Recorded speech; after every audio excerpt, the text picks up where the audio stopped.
মোশারফ কাকা বাসায় আছেন? হ্যাঁ আসি কও। একটু বাইরে আইতেন। আচ্ছা খারাও আইতাছি। আচ্ছা আহেন। হ্যাঁ কেডা?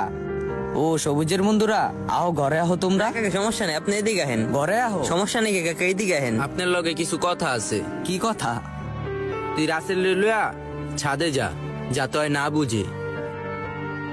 কাকা শুনেন, ইদানিং আপনি কি ওর চলাচলের ভিতরে অন্যরকম কিছু দেখতাছেন? হ দেখতাছি তো, ওই ঠিক মতো খাওয়া দাওয়া করে না, আর দিন দিন কেমন জানি হয়ে যেতাছে। তোমরা কি কিছু জানো? কি রে, কি খবর? কেমন আছোস? তুই যে ওই দিন গেলি, তারপরের থেকে তো তোর কোনো খোঁজই পাইলাম না। কাকা, ও একটা মেয়েরে ভালোবাসে, এটা আপনারা জানেন কিনা জানি না। ওই মেয়ের লগে হয়তো বা ওর কিছু একটা হইছে, এই কারণে ওর এই অবস্থা। মেয়ের নাম সম্ভবত শিরিন।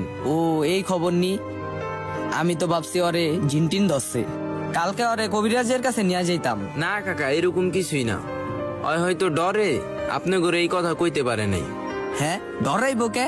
আমি তো ওর লগে অনেক ফিরি, ওর লগে আমরা কত মজা করি। ওরে বিয়া নিয়া ওই আমার এটা জানালেই পারতো।